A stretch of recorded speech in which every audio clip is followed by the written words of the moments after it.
Good evening friends. जैसे कि आपको पता है institute of insurance research learning and development आपके लिए रेगुलर जनरल इंश्योरेंस से रिलेटेड वीडियोस बनाता रहता है। हमें डे टू डे दैनिक जीवन के अंदर रेगुलर किन किन तरीके के इंश्योरेंस की जरूरत पड़ती है, इस बारे में जानकारी हमें इंस्टीट्यूट के माध्यम से लगातार मिलती रहती है।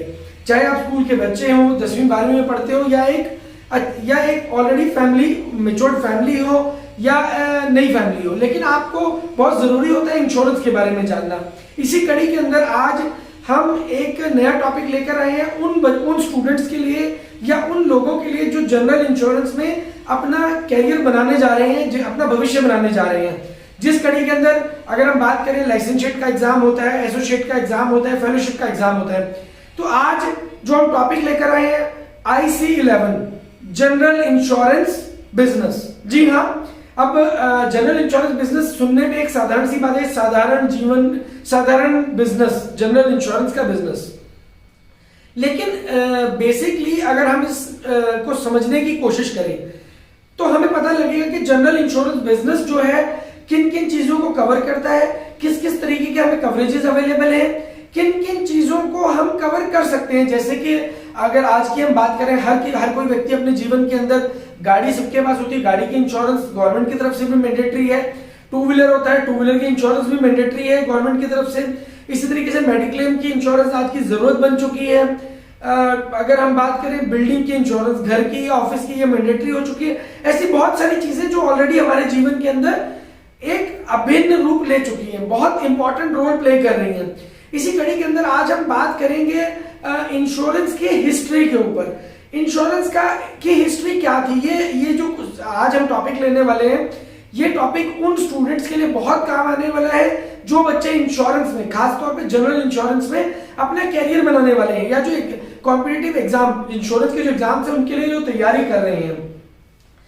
जनरल इंश्योरेंस, इसकी शुरुआत कब हुई थी? जनरल इंश्योरेंस की शुरुआत आप ये कह सकते हैं कि दूसरी और तीसरी सदी के बीच में, आज से कई सौ साल पहले, जब हम सोच भी नहीं सकते थे कि बीमा कोई चीज है। तो कोई नया कॉन्सेप्ट नहीं है, बहुत पुराना कॉन्सेप्ट है। अगर हम बात करें उस टाइम, आपको कई बार पढ़ने में आता होगा रेस्पोंडेशिया वर्ड आपको कई बार पढ़ने में आ रहा होगा, बार बार आप समझ रहे होंगे कि वो क्या वर्ड है। रेस्पोंडेशिया एक तरीके का बॉन्ड होता था जो कार्गो जो शिप्स जाया करते थे उनकी एक सुरक्षा के, मतलब उनको बेसिकली कवरेज जो दिया जाता था उसके अगेंस्ट वो रेस्पोंडेशिया बॉन्ड इशू किया जाता था।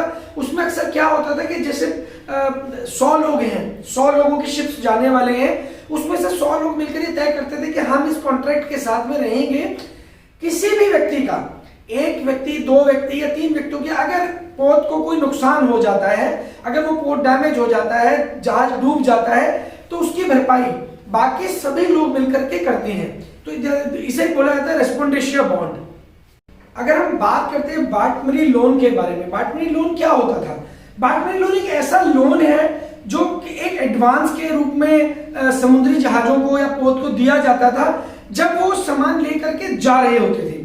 अब बात ये आती है कि जब वो सामान लेकर के जा रहे हैं, और तो वो जो पैसा दिया जाता था वो किस रूप में दिया जाता था? वो एक ऋण के रूप में दिया जाता था। जब वो पोत अपने गंतव्य स्थान या कहीं के डेस्टिनेशन पर जहां उसे पहुंचना है, जब वो वहां पहुंच जाता था, तो उस वक्त में उसको वो पैसा चुकाना होता था, वो ऋण चुकाना होता था, विद ब्याज चुकाना होता था। अगर इन केस अगर वो जहाज वहां गंतव्य स्थान तक नहीं पहुंचता है, रास्ते में एक्सीडेंट हो जाता है, डूब जाता है, कुछ भी कोई भी नुकसान उसको हो जाता है और वो नहीं पहुंच पाता है, तो जो ऋण की राशि होती थी, जो ऋण लिया गया होता था, जिसे हमने बताया कि एडवांस दिया जाता था, बार्टमरी लोन कहा जाता है जिसे, वो ऋण पूरी तरीके से माफ कर दिया जाता था। लेकिन अब बात यह आती है कि अगर वो माफ कर दिया जाता है और जहाज डूब जाता है तो पैसा कहां जाएगा? लोन का पैसा वापस कैसे मिलेगा? अब लोन का पैसा तो इंश्योरेंस होगा, रिकवर इंश्योरेंस से, लेकिन दूसरी तरफ अगर हम बात करें उसका ब्याज, या अगर हम बात करें कि उसका किस तरीके से उसको मैनेज किया जाता था, उसके लिए एक रेस्पोंडेशिया बॉन्ड इशू किए जाते थे। रेस्पोंडेशिया बॉन्ड का क्या काम होता था? उसका एक काम होता था कि जो जहाज डूब जाएंगे उसका जो लॉस है, जो आने वाला लॉस है, वो ब्याज की जो राशि होगी उसमें थोड़ा सा एक्स्ट्रा प्रीमियम लेकर के बॉन्ड को इशू किया जाता था उस पौध की सुरक्षा के लिए। अगर हम बात करें बीमा जो है वो धर्मशास्त्र, मानव धर्मशास्त्र से कैसे जुड़ा हुआ है।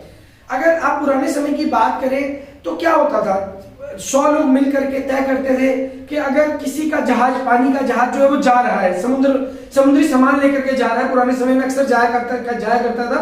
ऐसे पत्र, कुछ लेटर्स भी अवेलेबल हैं हिस्ट्री में जो ये बताते हैं कि ये पहले से भी प्रचलित है।